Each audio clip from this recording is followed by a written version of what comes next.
Prosseguindo com os ensinamentos do Alter Rebbe do Rav Shneur Zalman a respeito da essência da oração, o objetivo das nossas preces, o significado místico das nossas rezas, seu efeito, seu alcance, conforme ele tem nos explicado. E como nós já falamos também anteriormente, que esse tópico ele ilustra não apenas o significado mais profundo da oração, mas por extensão, ele também nos esclarece a respeito da nossa espiritualidade, a respeito da nossa missão aqui nesse mundo, ou assim como nós temos como objetivo nosso, na hora da oração, se conectar com o divino, da mesma maneira, de forma geral, na nossa vida, nós também temos isso como propósito, como objetivo, é isso que dá significado à nossa existência, conectar-se ou reconectar-se a Deus de forma intensa, como a alma divina estava conectada no plano espiritual antes de incorporar-se, e na realidade, como nós estamos vendo, até mais do que isso, numa ligação ainda mais intensa que é obtida somente através da sua vinda aqui para esse mundo físico e terrestre. Nós falamos da grande alegria que a alma sente, o estado de plenitude, de realização, quando ela capta o conceito da unicidade de Deus, quando a alma constata, quando a alma percebe e vivencia esse conceito profundo da unicidade de Deus, conforme explicado nos livros místicos elaborados na Hassidut, não apenas que Deus é um e não há outras divindades, mais do que isso, que Deus é único, a única existência absoluta, e que todos os seres, criaturas, todos os mundos e universos, eles são completamente dependentes de Deus, eles não têm nenhuma autonomia, eles dependem para viver e para existir, a cada momento, a cada instante, da energia vital divina, porque sem isso eles desapareceriam, deixariam de existir. Quando a pessoa se conscientiza disso, quando a alma capta isso, e isso ilumina a sua existência, faz ela se conectar com Deus de forma mais profunda, isso lhe causa também um grande prazer e satisfação, uma alegria espiritual da alma, quando ela capta a unicidade de Deus e quando ela anseia anular-se diante de Deus, envolver-se, incluir-se, ser absorvida dentro da divindade, quando ela percebe, ou seja, no nosso mundo terreno, no nosso mundo materialista. Então, enquanto nós estamos revestidos de um corpo físico com tendências materiais, desejos egocêntricos, etc., autossatisfação, que busca apenas realização pessoal própria. Nós temos a alma animal, que também com os instintos, inclinações animais, etc. Então, é difícil para nós contemplarmos esse conceito da unicidade de Deus, sabermos e percebermos o quanto tudo isso que o corpo físico busca, todo esse prazer e satisfação corpóreo, físico, todas as ambições materiais, etc., o que a alma animal deseja de autossatisfação, de realização própria, que tudo isso é totalmente insignificante. Quando nós damos vazão à alma divina para ela perceber e captar o sentido mais profundo da unicidade de Deus, como Ein Od Milvado, nas palavras bíblicas, nas palavras da Torá, não há nada em ninguém, não há mais nada além dele, além de Deus, e a alma com prazer e satisfação quer se anular diante de Deus, quer ser absorvida dentro da divindade, e isso lhe causa uma grande alegria e satisfação. Prossegue e se aprofunda o Alter Rebbe nesse tema, e nos diz,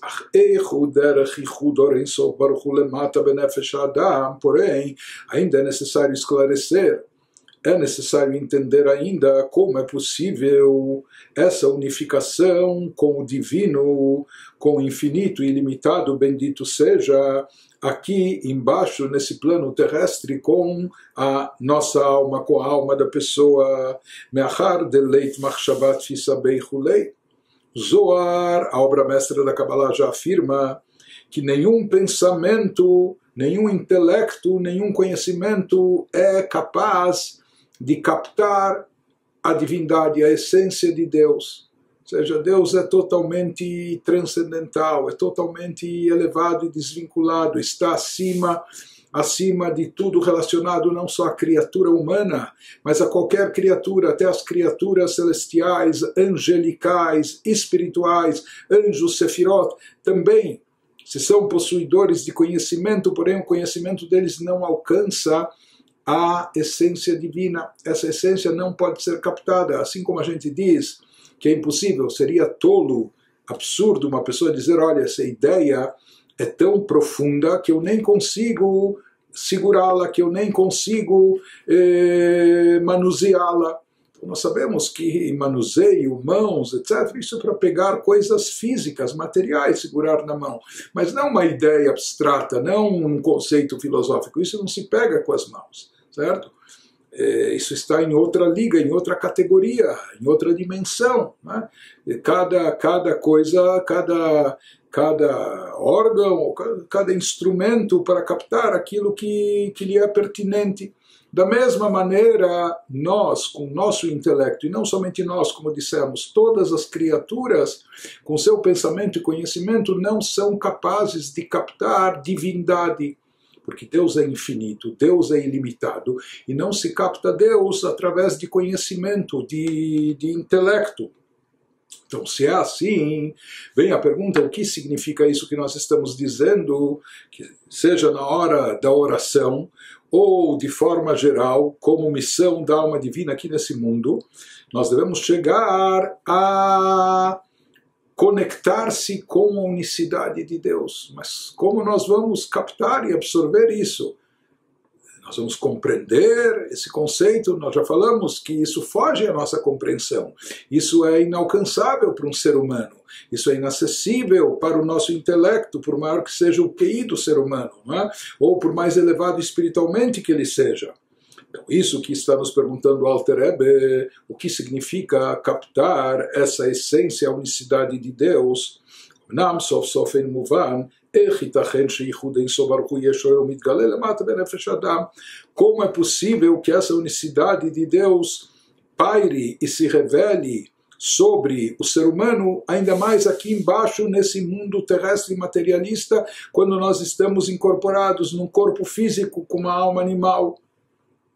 Então, se nenhum pensamento é capaz de captar a Deus, como é possível que justamente nós, seres humanos mortais, de carne e osso, aqui nesse mundo terrestre, vamos ser capazes de se unificar com a essência divina? Porque quando o Zohar fala nenhum pensamento capta Deus, ele está se referindo não só ao pensamento, mas que nenhuma capacidade da criatura, seja da criatura humana ou de outras criaturas, não capta Deus. Não captamos a Deus através de nenhuma capacidade, de nenhuma habilidade, de nenhum talento nosso.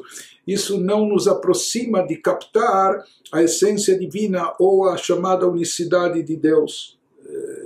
Isso é algo inacessível a toda e qualquer criatura, uma vez que ele é o Criador. O Criador está numa outra dimensão, fora do alcance da criatura, com toda e qualquer habilidade que ela tenha, com toda capacidade que ela exerça.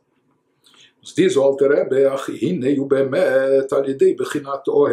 o Alter Rebbe retorna à metáfora que ele trouxe no início dessa exposição, quando ele falava sobre Ohel Moed, a tenda da revelação, o santuário, o tabernáculo que os judeus ergueram no deserto, onde lá se manifestava a Shekhinah, se revelava a presença divina de forma evidente, lá se manifestava, isso era chamado na linguagem bíblica de Ohel Moed, a tenda da revelação. Não é? E aqui ele vai nos explicar o sentido espiritual, ele vai nos explicar o conteúdo espiritual desse conceito, tenda da revelação. Revelação é a revelação divina. Ou seja, o que vai permitir que Deus se revele para nós, seres humanos incorporados de carne e osso no plano terrestre, no mundo material, o que vai viabilizar e permitir essa revelação divina? A tenda da revelação. Vamos ver o que significa, o que representa, o que simboliza essa tenda. Então nos explica o Alter Rebbe que aqui a forma de revelação está indicada no conceito Ohel. tenda, Ohel Moed, tenda da revelação, que isso vem nos ensinar qual é a forma de viabilizar essa conexão entre nós e a essência, a unicidade de Deus na sua essência. Como a alma nossa pode se conectar com o divino, apesar de sermos criaturas finitas, limitadas, e ele infinito e ilimitado. Então aqui o Alter Rebbe começa a nos elaborar e explicar o conceito de tenda, qual é o significado dessa metáfora, o que a Torá quer nos transmitir com essa analogia. Aqui o Alter Rebbe recorre a mais um versículo bíblico, um versículo que encontramos no profeta Isaías 51:16, onde Deus fala, através do profeta, o Betzel Yadik Siticha, com a sombra da minha mão eu te envolvo, eu te cubro. Deus fala que eu irei me aproximar de você, te proteger, te envolver, irei te cobrir com a sombra da minha mão, por assim dizer. Mas interessante, nos diz o Alter Rebbe, que essa aproximação, essa revelação divina ocorre através da sombra, através de uma sombra e não através de uma luz explícita e revelada. Em outras palavras, para que Deus possa se revelar para nós, e mais do que isso, para que nós possamos captar a revelação divina, para que ela não nos ofusque, para que ela não, que nem o raio intenso do sol, ele pode queimar, pode ofuscar, pode estar acima daquilo que nós somos capazes de suportar. Então é necessário uma cortina, um óculos escuro, na metáfora que ele utiliza aqui, criar uma sombra. Então ele nos fala o que essa sombra é a tenda, assim como a tenda ela encobre, não é? ela filtra os raios solares, não permitindo que o raio solar chegue de forma direta para nós, de maneira intensa, com toda a sua luminosidade, com todo o seu brilho, com toda a sua intensidade, com todo o seu calor. Então, em outras palavras, a tenda está associada ao conceito de sombra, a que se refere o versículo no profeta Isaías, assim como a tenda, ela causa a sombra, então assim também aqui a sombra representa esse conceito que nós estávamos dizendo, ou a mesma coisa a tenda representa isso como esse filtro, por assim dizer, para que a luz seja condensada, ou seja, um pouco ocultada, seja filtrada e possa chegar para nós de uma maneira tal que a gente possa captar e usufruir. Então, sobre isso, diz o versículo lá em Isaías que Deus nos fala, com a sombra da minha mão eu irei te cobrir, te encobrir. Ou seja, nesse versículo, o profeta descreve qual é a maneira que Deus é absorvido, de que forma ele chega até nós, até Bnei Israel, até os filhos de Israel. Então, ele descreve que Deus fala, eu estou te cobrindo com a sombra da minha mão. Que isso significa, na prática a gente sabe em termos físicos o que representa, o que é a sombra. A sombra existe porque há um brilho do sol, né? Onde existem raios solares, onde há uma luz solar brilhando, iluminando, lá surge uma sombra quando a luz brilha num determinado lugar, né? Então o reflexo, depois de encoberto, depois de filtrado, surge a sombra.